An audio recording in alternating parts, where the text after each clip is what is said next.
ఆడుకుంటే పిల్ల పాప మీద దుంకేసినారు అందరూ ఆడే బీడీ పని చేస్తున్నారు.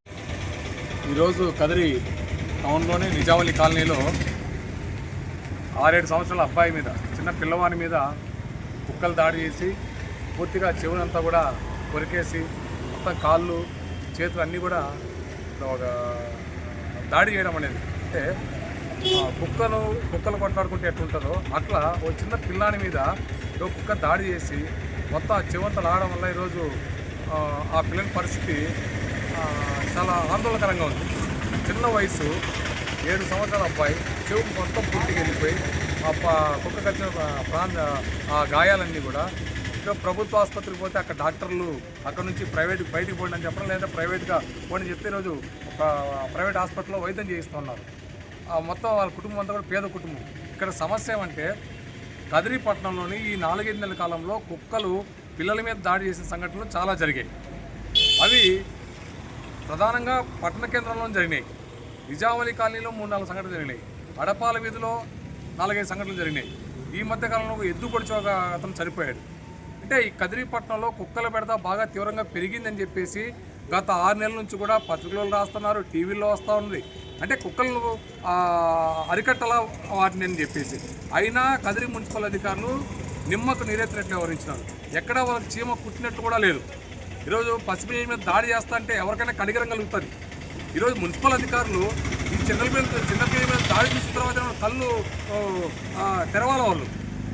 ఇది మా పిల్లలు కాదులే అని నిర్లక్ష్యంగా వివరించడం సరైనది కాదు. ఇది పన్నులు వసూలు చేయడానికి ఉన్న శ్రద్ధ ఈరోజు ప్రజల ప్రాణాలు కాపాడడానికి ప్రభుత్వానికి కానీ మున్సిపల్ అధికారులకు లేదా అని చెప్పేసి ప్రజలు ఈరోజు అడుగుతూ ఉన్నారు. వీధుల్లో వార్డుల్లో కుక్కలు స్వైర విహారం చేస్తూ ఉంటే కనీసం ఆ కుక్కలు నివారించడానికి, ఆ కుక్కల దాడులు నివారించడానికి ఏం చర్యలు తీసుకోవాలంటే అది మున్సిపల్ బాధ్యత. అది కానీ మున్సిపల్ కౌన్సిల్లో కానీ లేదా మున్సిపల్ అధికారులు కానీ ఇంతవరకు ఈ కుక్కల దాడుల మీద ఓ ప్రత్యేకమైన చర్యలు తీసుకొని పాపాన పోలా. దాని పర్యవసనంగా పిల్లల మీద కుక్కల దాడులు పెరిగినాయి. ప్రాణాలు పోతే ఎవరు బాధ్యత వహిస్తారు? అందుకనే మున్సిపల్ అధికారులు ఇప్పటికైనా సరే మీనమేసాలు లెక్క పెట్టకుండా తక్షణమే కుక్కల నివారణకు ఏం చర్యలు తీసుకోవాలి, వాటిని ఎట్లా కంట్రోల్ చేయాలని చెప్పేసి ఆలోచన చేయాలి. రకంగా మీ బాధ్యత అని చెప్పి నేను గుర్తు చేస్తా ఉన్నా. అలాగే ఈరోజు ఎందుకని ఇట్లా జరిగిందంటే ఆ నిజామాబాద్ కాలనీకి చివరిలో ఆ ఇండియన్ గ్యాస్ వద్ద ఈ మొత్తం ఈ మాంసానికి సంబంధించినటువంటి చికెన్ షాపులన్నీ కూడా అక్కడ పోయి ఆ చెత్త అంతా వేస్తారు. అక్కడ కుక్కలు గుంపులుగా ఉంటాయి. అక్కడే కాదు, పట్టణాల్లో కూడా చాలా కేంద్రాల్లో గుంపులు ఉన్నాయి. అక్కడ దానికి అలవాటు పడిన కుక్కలు ఈరోజు చిన్నపిల్లలు ఆడుకునేకపోయినప్పుడు ఒంటరిగా కనపడినప్పుడు వాళ్ళ మీద దాడి చేసి మాంసం లాగా ఈరోజు పిల్లల శరీరాన్ని లాగేసిన గాయాలు పాలు చేస్తూ ఉంటే అధికారులకు ఎందుకని కళ్ళు కనపడటం లేదు, కనీసం కనికరం లేదు అని చెప్పి నేను అడుగుతా ఉన్నా.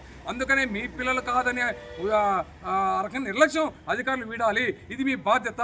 పిల్లల ప్రాణాలని కుక్కల దాడుల నుంచి కాపాడటం అనేది మీ బాధ్యత.